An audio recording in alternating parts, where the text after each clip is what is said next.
एक गांव की एक छोटी सी घर में मधुकर नामक एक आदमी रहता था। वो गन्ने की रस बना के बेचता था। मधुकर को बहुत मेहनत करके काम करने की मानसिकता था।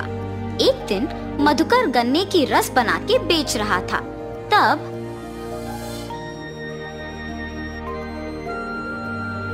मधुकर, तुम गन्ने की रस बहुत अच्छा बनाते हो। हाँ मधुकर, तुम्हारे हाथों में जादू है। ऐसे गन्ने की रस पीते मधुकर की प्रशंसा करते थे लोग। मुझे आलसी ना होके मेरे गन्ने की रस के बारे में सबको पता चलने के लिए अच्छा और स्वादिष्ट रहने वाली गन्ने की रस बनाना होगा।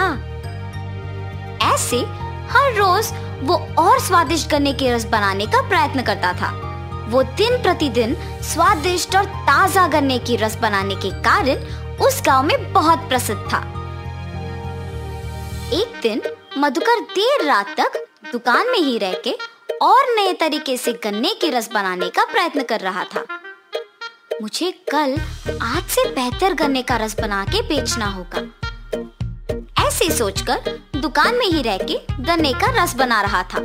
इतने में उस गांव में घूम रही एक देवता उस तरफ से गुजरते हुए प्यासी होने के कारण गन्ने की रस का दुकान को खुला देख सोचती है, लगता है वहाँ कोई गन्ने की रस का दुकान खुला है। कम से कम उससे मेरा प्यास बुझेगा। लेकिन मैं ऐसे नहीं जा सकती हूँ।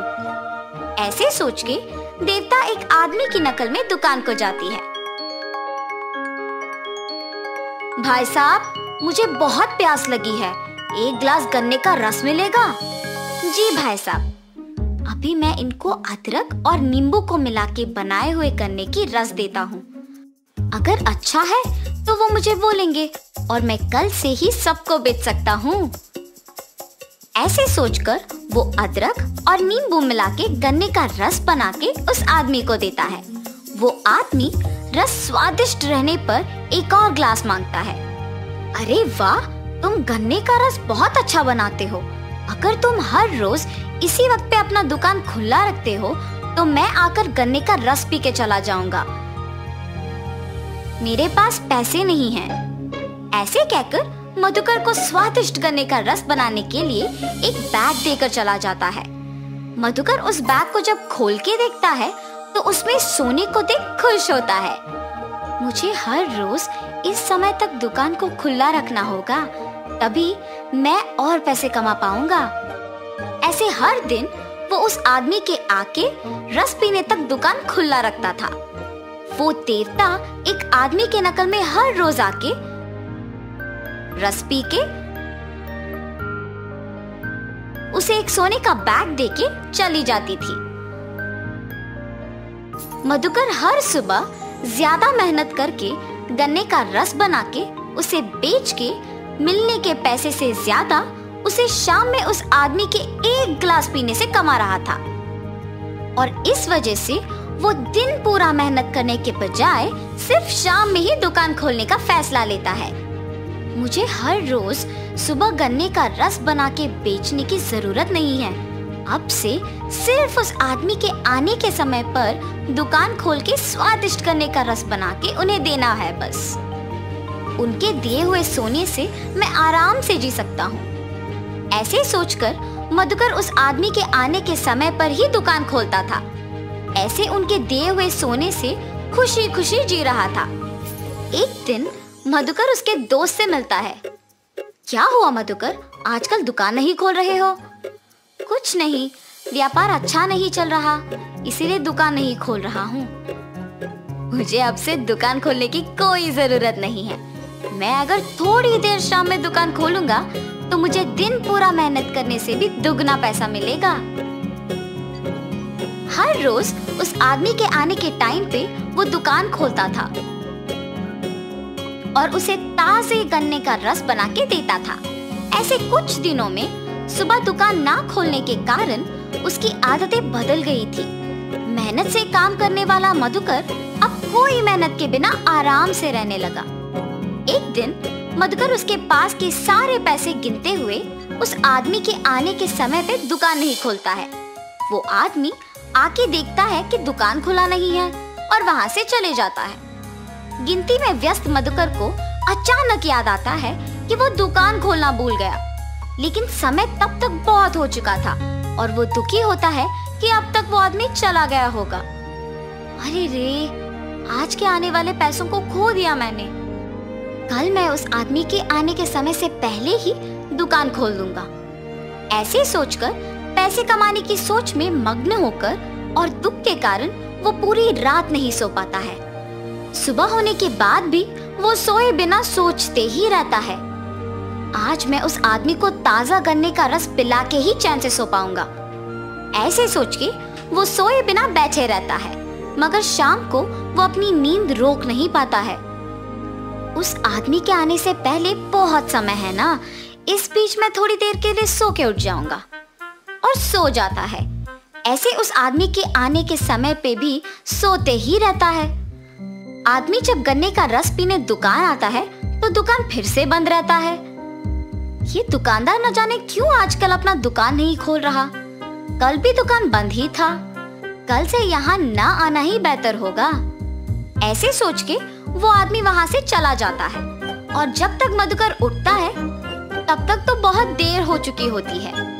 हाय भगवान, आज भी मैं दुकान खोल नहीं पाया। वो आदमी आकर देख के चला भी गया होगा। अगले दिन वो ध्यान से दुकान उस आदमी के आने के समय पे खोलता है, लेकिन बहुत देर इंतजार करने पर भी वो आदमी लौट के नहीं आया। ऐसे मधुकर कुछ दिन और इंतजार करता है, मगर वो आदमी लौट के नहीं आता है। उस आदमी का लौट के ना आने का वजह मैं ही हूँ। मेरे 2 दिन दुकान ना खोलने के वजह से ही उसने आना बंद कर दिया। मुझे दुगना पैसा मिलने पर मैंने मेहनत करना बंद कर दिया। मेरे पास के पैसे सारे खत्म हो जा रहे हैं। अगर मैं कल से वापस दुकान को हमेशा की तरह सुबह नहीं खोला तो मुश्किल हो जाएगा। अगले दिन से वो सुबह ही दुकान खोल के गन्ने का रस बना के बेचना शुरू करता है, मगर बीच में कुछ दिन आलसी बनने के कारण काम नहीं कर पाता है। लेकिन खुशी से जीने के लिए अपने आप को बदल के मेहनत से गन्ने का रस बेच के काम करने लगता है।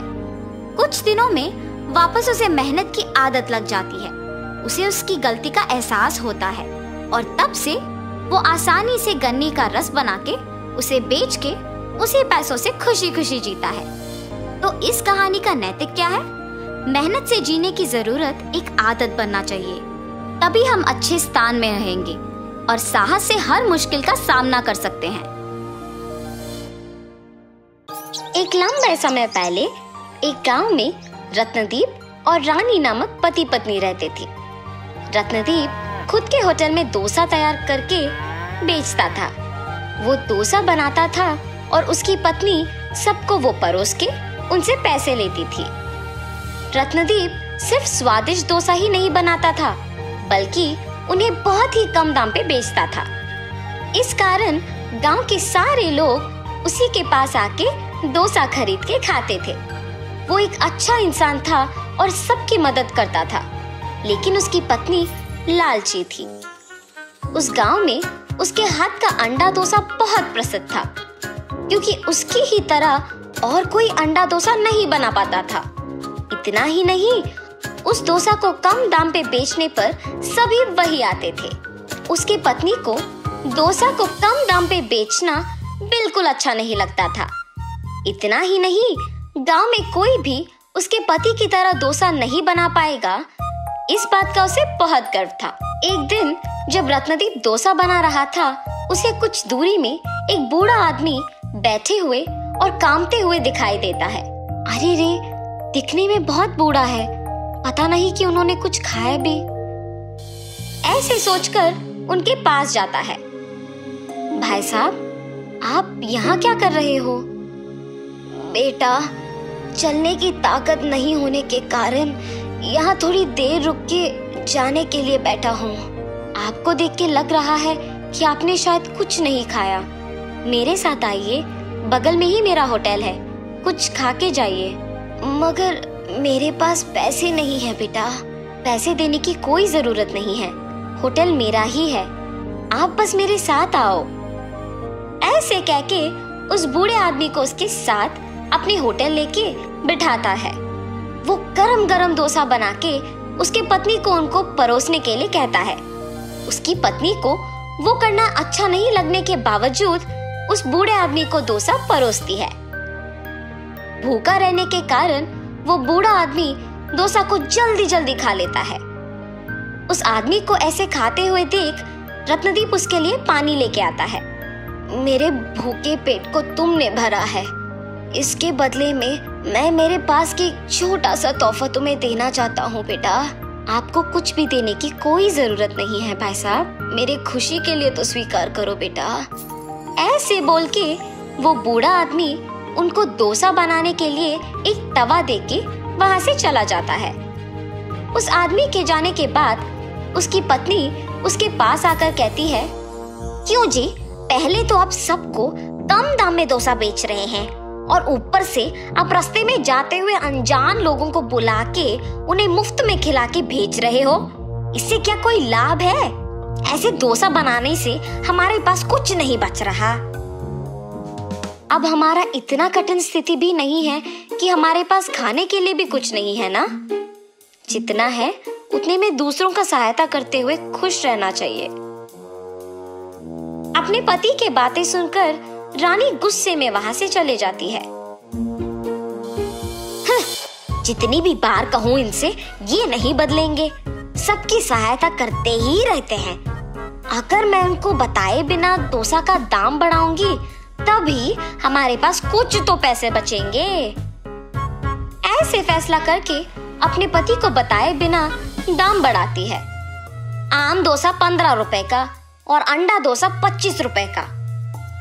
ऐसे होटल को आए हुए लोगों को बोलती है, आपके होटल में स्वादिष्ट खाना बनने के अलावा कम दाम पर मिलने के कारण ही हम सब आपके पास आते हैं, मगर अब आप ऐसे दाम अचानक बढ़ाते हैं तो कैसे होगा?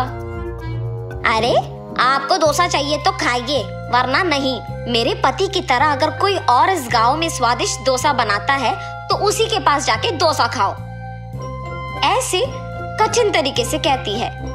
दाम बढ़ाने के बावजूद खाने के लिए सभी उसी होटल को आते हैं। कुछ दिन बाद पैसे बचते हैं और ये देख रानी बहुत खुश होती है। मेरे दाम बढ़ाने के बावजूद अगर लोग इसी होटल में खा रहे हैं तो इसका मतलब ये है कि मैं दाम और थोड़ा बढ़ा सकती हूँ। आज से अंडा डोसा 50 रुपए और आम डोसा 25 रुपए का है। ऐसे होटल को आए हुए सबको बोलती है, अरे आपके होटल के डोसा चाहे कितना भी स्वादिष्ट क्यों ना हो, ऐसे दाम बढ़ाते जाओगे तो लोग कैसे खरीद पाएंगे? अरे आपको अगर चाहिए तो इधर आके खाइए, वरना चले जाइए। ऐसे अभिमानी स्वभाव से कहने के कारण वो आदमी उसके सामने से ही दूसरे होटल को चला जाता है। उसको देख बाकी लोग भी चले जाते हैं। तब से सब उनके होटल को आना ही बंद कर देते हैं। रानी, क्या हुआ? कुछ दिनों से कोई भी होटल को नहीं आ रहा। हमारे जैसे और दूसरा कोई भी डोसा नहीं बना सकेगा, इसीलिए कभी ना कभी उन सबको लौट के आना ही पड़ेगा। मेरी पत्नी की लालच के बारे में तो मुझे पता ही है। या तो उसने होटल को आए हुए लोगों को कुछ कहा होगा, या फिर क्या मुझे बताए बिना उसने दाम बढ़ा दिया होगा। ऐसे सोच के कुछ नहीं कहता है और वहां से चला जाता है। ऐसे बहुत दिन बीतने के बाद सभी उसके होटल के बजाय उसके सामने के होटल को जाते हैं। मेरे लालची स्वभाव के वजह से ही मैंने दाम बहुत ज्यादा बढ़ा दिया और अभी सारे लोग हमारे होटल के बजाय सामने वाले होटल को जा रहे हैं। ऐसे सोचकर दुखी होती है। उसको ऐसे दुखी देख उसका पति उसके पास आकर पूछता है, कम से कम अब तो सच बोलो, लोग हमारे होटल क्यों नहीं आ रहे हैं?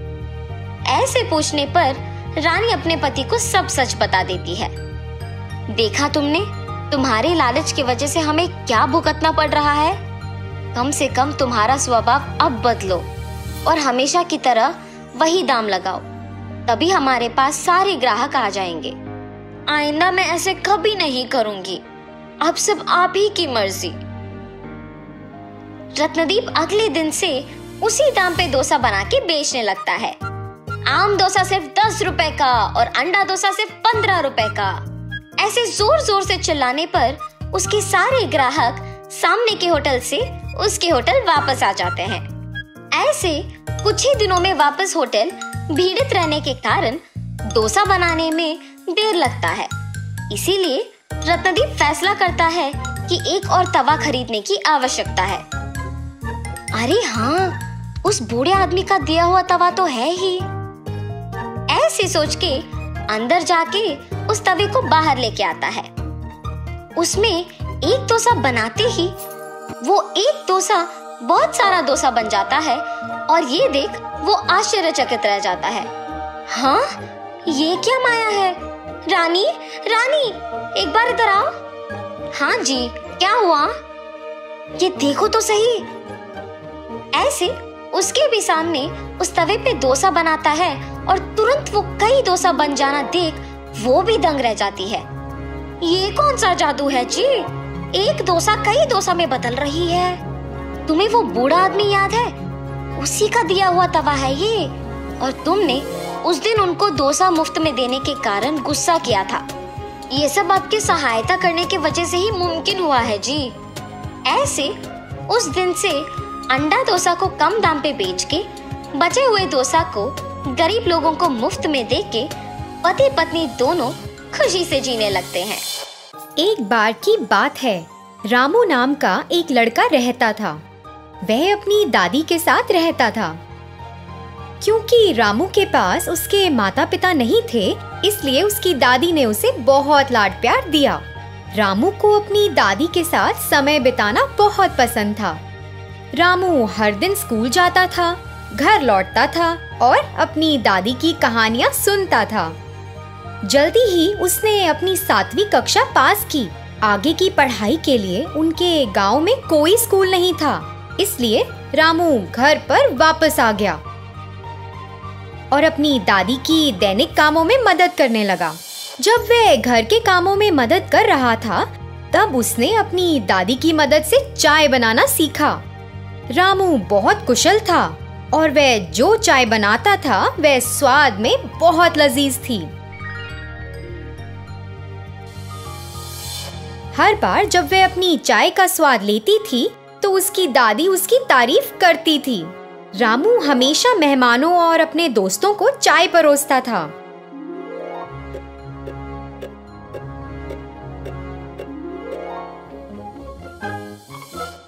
एक बार उसके अंकल दिवाकर ने कहा, आहा रामू, तुम्हारे हाथों में एक जादू है।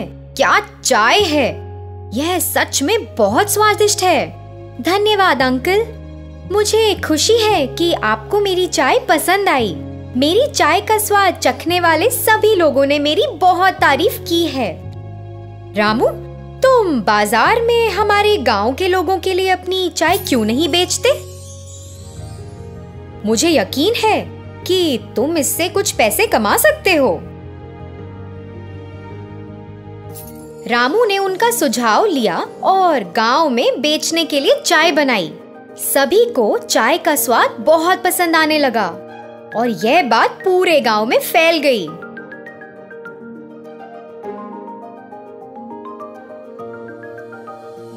आहा, वाह, क्या चाय है!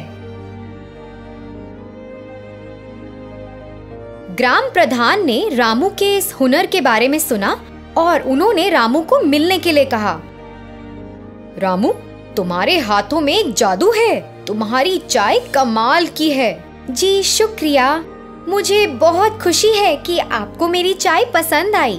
रामू, अपने भविष्य के बारे में सोचो। अब तुम बच्चे नहीं हो। अब जब तुमने चाय बनाने में महारत हासिल कर ली है, तो तुम शहर में अपनी चाय बनाने क्यों नहीं जाते?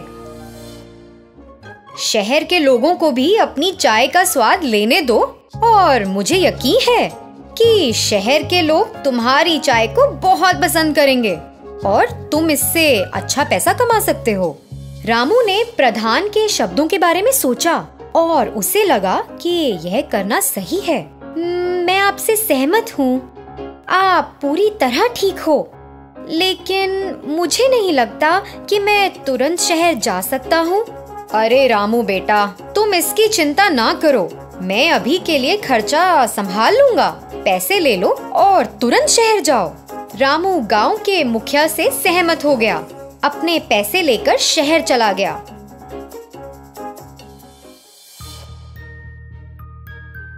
उसने चाय की थड़ी में एक व्यक्ति से संपर्क किया और उससे एक रोजगार मांगा। मालिक ने उसे अपनी दुकान में काम करने का मौका दिया। रामू तो बहुत खुश हुआ कि उसे एक चाय की दुकान में नौकरी मिल गई है। लेकिन रामू को वहाँ चाय बनाने का तरीका पसंद नहीं आया। दूध के बजाय वे दूध पाउडर का उपयोग करते थे। एक अच्छी गुणवत्ता वाली चाय पत्ती के बजाय वे सस्ती चाय की पत्तियों का उपयोग करते थे और कुल्हड़ के बजाय वे प्लास्टिक के कप का उपयोग करते थे। इतना ही नहीं, वे एक विशेष चाय बेचने का दावा करते थे। रामू इसे देखकर एक पल भी वहाँ नहीं रुकना चाहता था और अपने गांव वापस जाना चाहता था। उस घटना के बाद रामू चाय की दुकान के मालिक को देखने गया। सर, मैं यहाँ काम नहीं कर सकता, मैं ये नौकरी छोड़ना चाहता हूँ। क्या तुम्हें तो यहाँ एक भी दिन नहीं हुआ और तुम छोड़ना चाहते हो? कम से कम मुझे कारण तो बताओ कि तुम क्यों छोड़ना चाहते हो।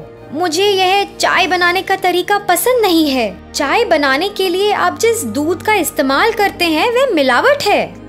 अच्छा, फिर चाय कैसे बनाई जाती है?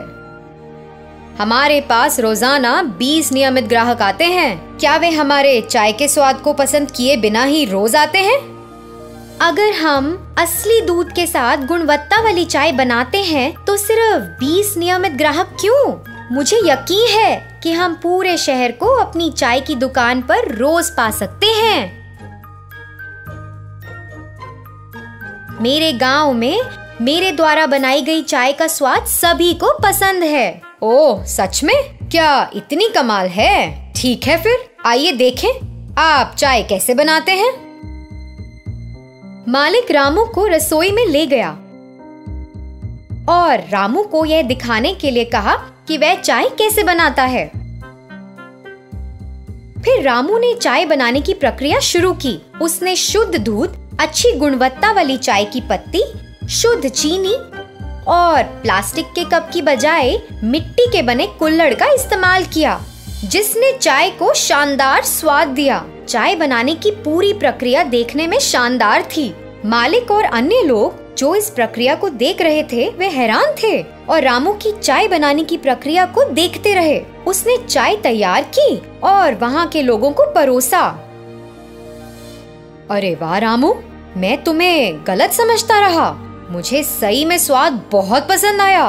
वास्तव में प्रक्रिया बहुत बढ़िया है। अब से हम तुम्हारे नुस्खे के अनुसार चाय बनाएंगे। हम अब पुराने नुस्खे का उपयोग नहीं करेंगे। तब से मालिक ने चाय बनाने के लिए रामू के तरीके का इस्तेमाल किया। लोग चाय की दुकान पर रोज जाने लगे। चाय का स्वाद लेने के लिए अपनी बारी का इंतजार करते थे और दुकान में खड़े होने की भी जगह नहीं थी। पहले से भी अधिक मुनाफा किया। रामू को एक अच्छा नाम मिला, उसके कौशल को पहचाना गया और लोगों ने उसके हाथों में जादू और उसकी चाय के दिव्य स्वाद के लिए उसकी सराहना की। रामू को शहर में एक अच्छा नाम मिला और वह अपने गांव लौट आया। उसकी दादी को उस पर बहुत गर्व था और वे दोनों गांव के मुखिया को देखने गए और उनका आशीर्वाद लेने गए। रामू ने मुखिया से लिया पैसा वापस कर दिया। मुखिया को रामू पर बहुत गर्व था और उसकी कड़ी मेहनत के लिए उसकी सराहना की। रामू को ग्रामीणों के सामने सम्मानित किया गया और जमींदार ने उसकी सफलता की कहानी सभी ग्रामीणों को सुनाई। रामू ने गांव के कई युवा बेरोजगारों को प्रेरित किया। सभी ने रामू से प्रेरित होकर अपने लक्ष्य के प्रति मेहनत करना शुरू किया। किसी ने भी गांव में गरीबी या बेरोजगारी नहीं देखी।